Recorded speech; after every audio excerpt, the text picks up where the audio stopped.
All right. So thanks for getting together today.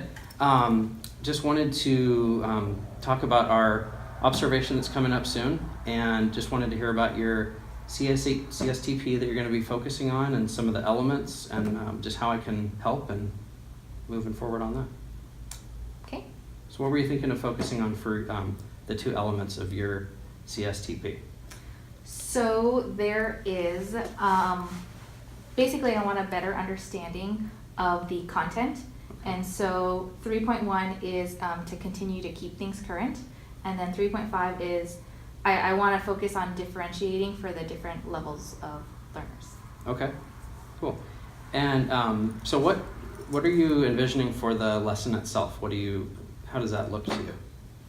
So I'm thinking about, I like small group instruction, and right now I'm co-teaching with this fabulous history teacher and English teacher.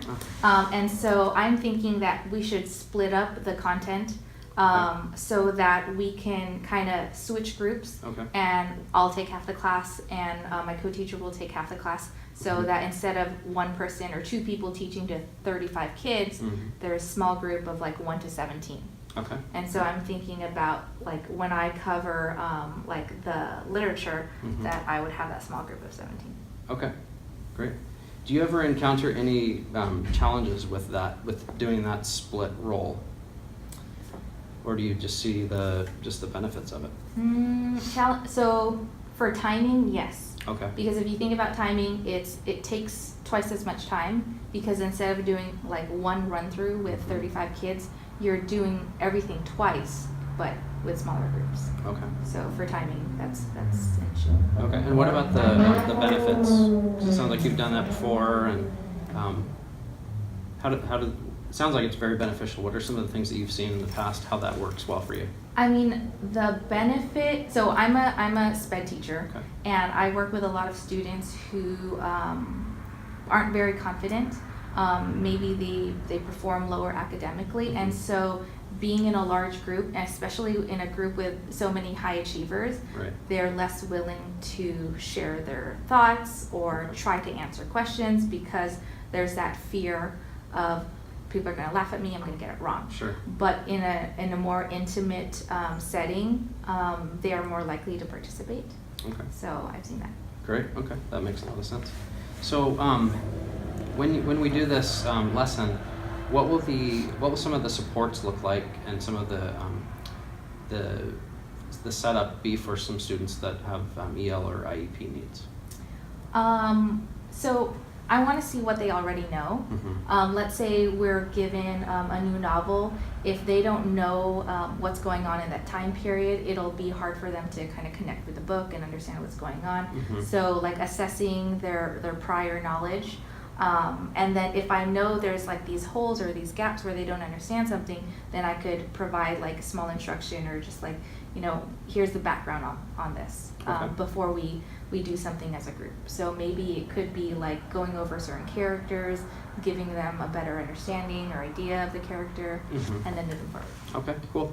And just for my own benefit, when I come in to observe, what are some of the goals that you would like to accomplish during that one visit during class? What are some of the learning goals you'd like to see accomplished in a perfect world? Like for myself or for the students? Both for yourself, and then what would you like to see the kids accomplish as well?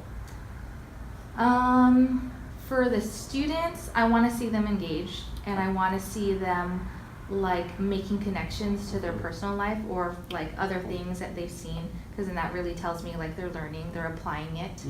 And then for myself, my progress is kind of measured by the students' progress. Sure. Okay. So if I see more participation from students who typically like are sitting in the back corner and don't say anything, then and I find ways to engage them. Like if I already know they do have a history that relates to this book somehow, I can try to generate a conversation or a discussion to involve them. So I want to be able to find more of those opportunities. Great. So it sounds like with 3.1 continuing make the subject matter relevant, finding the point of reference. I think that sounds like it'll be a great success. I mean, I know you as a teacher, and you really do a great job of finding those points of contact with kids. And with All Quiet on the Western Front, it's tough to make it a relevant book, but then it can be made relevant with students' experiences, so that'll be neat to see. And then just the differentiation with 3.5, I think will be neat to see too. So. And it's hard for them to kind of grasp it because we're not saying that you're really old, but that like All Quiet on the Western Front, it is like before they were born. Yes. So it is difficult telling them those stories of back in my day, and so we got to pull in what they already know. So. Cool. Great. Well, I look forward to coming in, observing. If you have any questions between now and the time the observation is, just let me know. Shoot me a text, shoot me an email, and we'll looking forward to it.